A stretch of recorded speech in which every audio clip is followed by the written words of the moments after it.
Hey, what's up guys? It's your boy in Moto. Back again with another video. Mahambon na. Today guys, pupunta tayo sa Honda Prestige. Sana bukas pa sila. Tayo ay magpapa-maintenance. So, dapat kahapon. Pero maraming gawa. Kaya, try natin ngayon na lang. Ay puta, yung coolant ko pala. Ito yung coolant ko. Nakalimutan ko pa. Papadry tayo ng coolant ngayon. So, let's go! Dalan tayo sa SEC Moto Supply Lucena. So ngayong araw yung grand opening ng SEC Moto Supply Lucena. So kanina nandun ako. Kanina nakipag-picture tayo sa mga vloggers. Nandiyan moto, mga Team SEC, Sinayang, De Castro. So nandiyan pa sila. So yun nga guys, pupunta tayo ngayon sa Honda Prestige para magpa-drain ng coolant kasi 2 years na yung coolant natin. Kailangan daw i-drain yung coolant. Pag 2 years na kasi naninigas daw yun. Tapos may dala tayong coolant. Yun yung sobra natin. Kaya yan.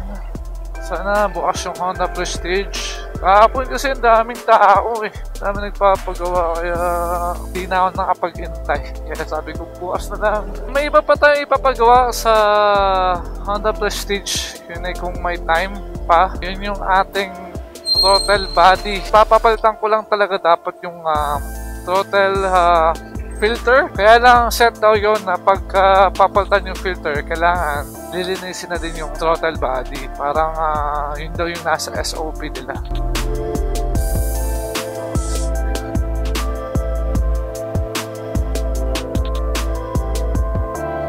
Boss! Gihapon na ako. Wala lang akong panlinis. Wala ako nung panlinis. Sarado perfect pala. A few minutes later.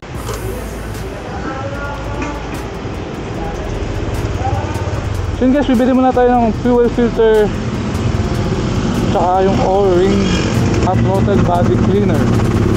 Yan. So wala sila doon sa Honda Prestige.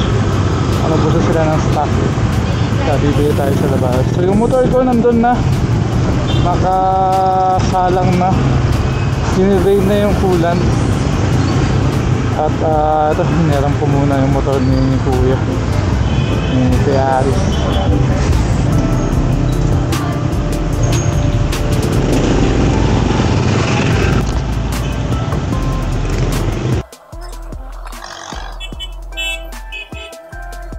Ayun guys, nakabili na tayo. Ay, grabe talaga magpa-maintenance ng motor.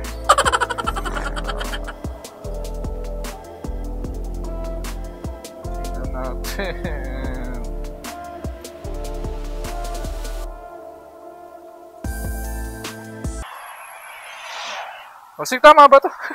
Meron daw silang ganun, tama ba to? Oo, tama. Tapos yung O-ring, isa lang ba yun? Dalawa daw yun eh. Let's go. And guys, ito yung coolant natin.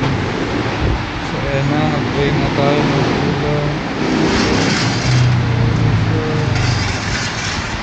Hindi pa naman tigas.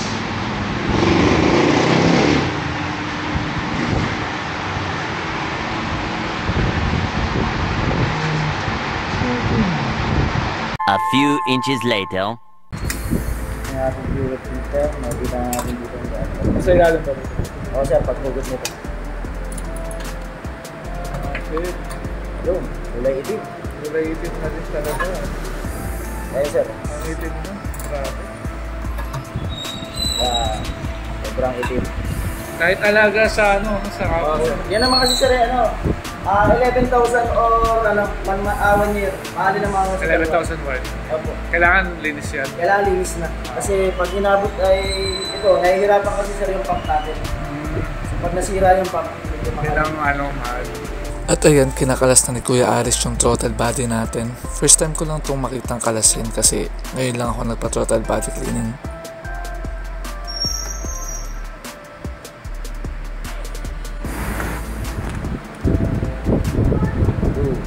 Yan. Yun ang ating carbon.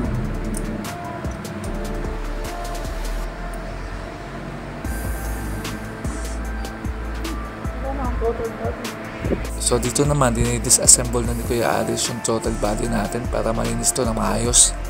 Pati ito loob? Oo sir, yan sir ang mahalaga dyan yung loob. Yan loob, dapat malinis. Yung talagang dilinis ko. Ito sir, dumi. Yan, madumi. Ayan, Oo. sobrang dumi. So yan to daw is sprayan daw to ng cleaner.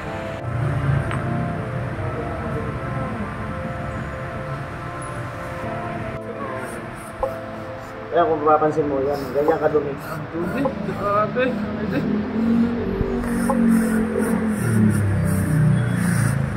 Loob pa lang yan. Yan naman ang mahalaga yung loob. Oo, yan mahalaga yun. So, bakit ito? Yung parang yung kanila. Mas makamagan talaga pag throttle pa.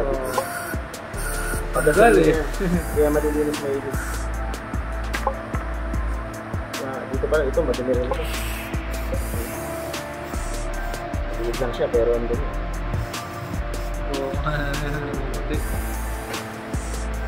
Ito yung ating control ng hangin.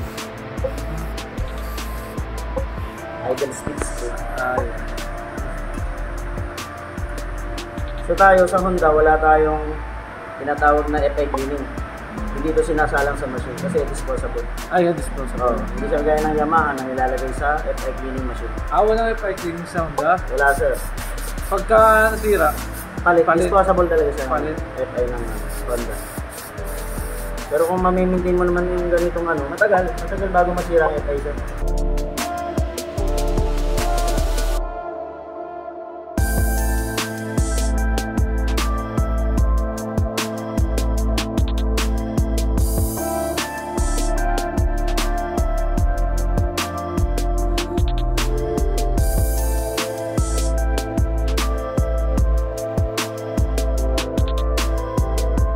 A few minutes later. guys, ito na ating mga piyesa, nalinis na. Kita nyo, puti na ulit siya. Kita. So, sobrang dami pala nung Ayan, fresh na ulit yung throttle body natin.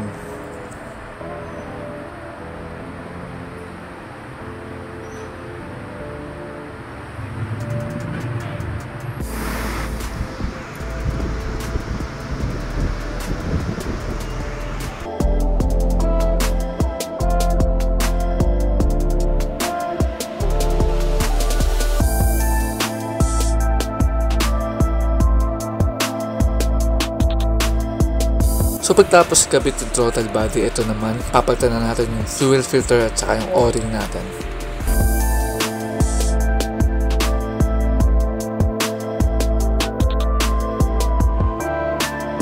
So after malinis yung throttle body at ma-replace yung ating fuel filter, ito naman guys, reset ECU naman tayo. Tapos dito guys, check naman natin dito yung coolant temperature. So dapat nasa 60. So dito 53 pa lang kasi malamig pa yung coolant ko. At ayan, after ma-reset yung ECU at ma-check na yung coolant temperature, ayan na, i-start na natin tong motor.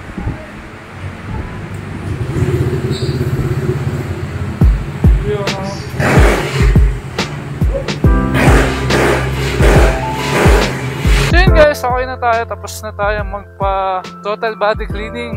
Kaya nagpapalit na din tayo ng fuel filter. Napalitan na din yung coolant natin. So all good na tayo. Fresh na naman si Rio. Dami ko natutunan na naman kay Kuya Aris. Salamat kay Kuya Aris.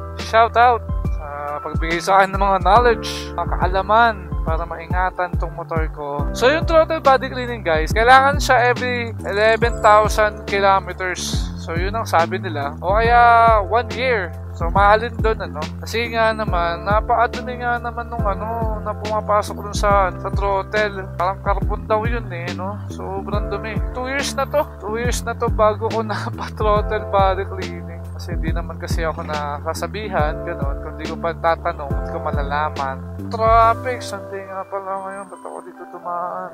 Sunday is traffic day.